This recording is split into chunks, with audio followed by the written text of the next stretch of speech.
Hey, what's up, everybody? I'm in the Bible this afternoon. I'm in Matthew chapter 10, and I hope you hang out with me for a few minutes and listen to this as I read it. It's good stuff. It's Jesus talking to his disciples. He actually introduces them to us by name in this chapter. He gives them instruction and kind of what to do and kind of what to do when they're facing adversity. And he kind of just really explains everything to them. So let's get into this. I picture this as like you're hanging out with your boys, your friends, and you're just kind of sitting around talking and whatnot. And then here comes Jesus. He called them all up. He said, "Boys, we need to talk." And he gave them authority to drive out impure spirits and to heal every disease and sickness. And these are the names of the 12 apostles. First, we have Simon, who is called Peter, and his brother Andrew, James, son of Zebedee, and his brother John, Philip and Bartholomew. Ooh, that's a strong name. Thomas and Matthew, the tax collector, James, son of Alphaeus and Thaddeus, Simon the Zealot, and Judas Iscariot, who betrayed him.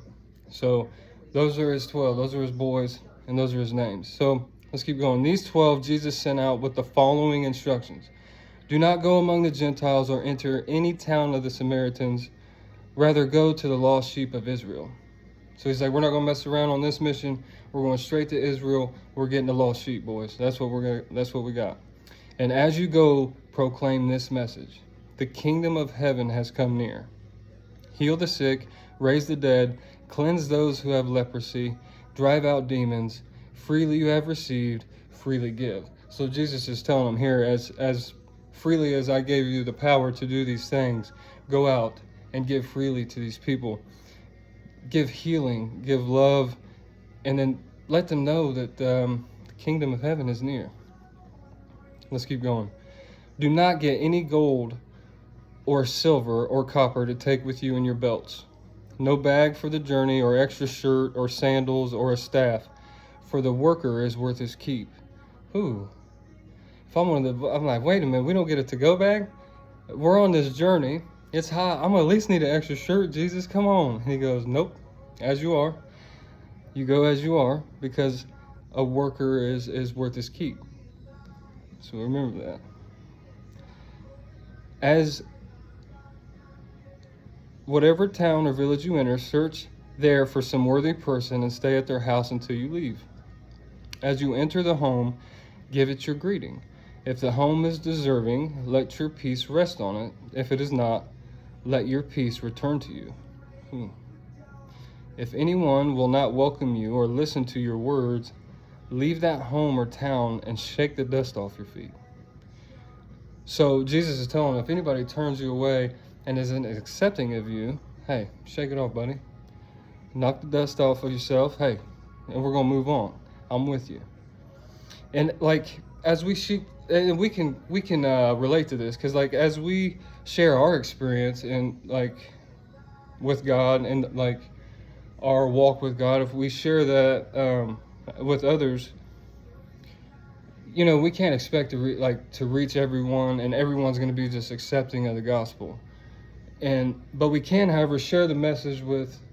Don't be discouraged, but keep sharing your message, because it plants a seed, And as we plant that seed, others that are accepting of listening to it will then turn and share with others as well. And next thing you know, we got a line of people just sharing Jesus. And that's the ultimate goal. We got a chain reaction of people just sharing Jesus, and that's what we need. That's what we want. So truly I tell you, it will be more bearable for Sodom and Gomorrah on the day of judgment than that town that turns you away. We got to be accepting of God's people. He says it right in here. Judgment's going to be harsh on the people that turn away God and God's people. I am sending you out like sheep among wolves. Therefore be as shrewd as snakes and as innocent as doves. Be on your guard. You will be handed over to the local councils and be flogged in the synagogues. On my account you will be brought before governors and kings as witnesses to them and to the Gentiles. But when they arrest you, do not worry about what to say or how to say it. At that time you will be given what to say, for it will not be you speaking, but the Spirit of your Father speaking through you. So in times like in this world, and we're out there, and we just feel like sheep amongst wolves, just ready to get devoured. We got to remember though, like when Jesus was here, and he suffered much at the hands of godless people. So if we're following Jesus and we're walking his path, it's to be expected. We're gonna get some similar treatment along the way, you know. But if we stand firm and following God's will, we receive a tremendous reward from God. And in Matthew chapter 5, he actually tells us what that reward is for standing and persevering for God, and that's heaven. That's an awesome reward. Brother will betray brother to death, and a father his child. Children will rebel against their parents and have them put to death. You will be hated by everyone because of me, but the one who stands firm to the end will be saved. See, there he says it again. When we are followers of Christ and of God, we're going to get hated along the way. People aren't going to like us. But he says the ones who stand firm to the end will be saved. We get a reward. When you are persecuted in one place, he says, go to another. Truly I tell you, you will not finish going through the towns of Israel before the Son of Man comes. The student is not above the teacher, nor a servant above his master. It is enough for students to be like their teachers and servants like their masters. So do not be afraid of them, for there is nothing concealed that will not be disclosed, or hidden that will not be made known. What I tell you in the dark, speak in the daylight, and what is whispered in your ear, proclaim from the roofs. And Jesus is telling, hey, what I tell you guys at nighttime, what I whisper to y'all, he said, I need y'all to get out there and proclaim it from the rooftops. Do not be afraid of those who kill the body but cannot kill the soul. Rather be afraid of the one who can destroy both soul and body in hell. Whew. Are not 2 sparrows sold for a penny? Yet not one of them will fall to the ground outside your Father's care. And even the very hairs of your head are all numbered. So don't be afraid. You are worth more than many sparrows. And I love that because like Jesus is saying, like, I know the number of hairs on your head. Do not be afraid. Do not be discouraged. You're worth more to me than you'll ever know. And I love that. Whoever acknowledges me before others, I will also acknowledge before my Father in heaven. But whoever disowns me before others, I will disown before my Father in heaven. Oh, that's deep. Do not suppose that I have come to bring peace to the earth. I did not come to bring peace, but a sword. Jesus here right now, he's saying, I mean business.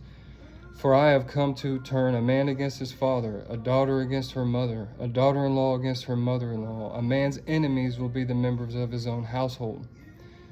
Oh, anyone who loves their father or mother more than me is not worthy of me.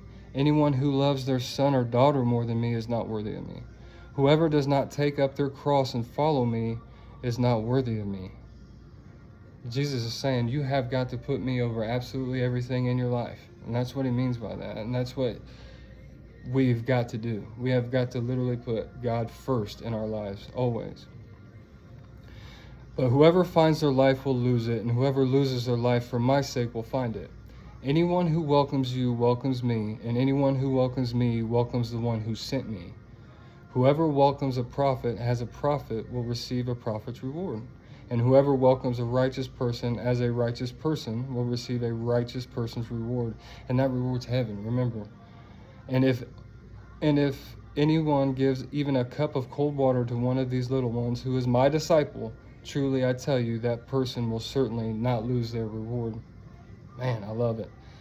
See, the only way to find ourselves and find our lives is to fully submit ourselves to God. We got to fully submit ourselves to God through Jesus Christ by living for him, not ourselves. And once we get away from our slaves of sin and we get away from just being ungodly and we turn to God and put him first, we get to live a life free of a grip of sin. I love that. So let's go out there and be disciples for Jesus today. I love you. God loves y'all more.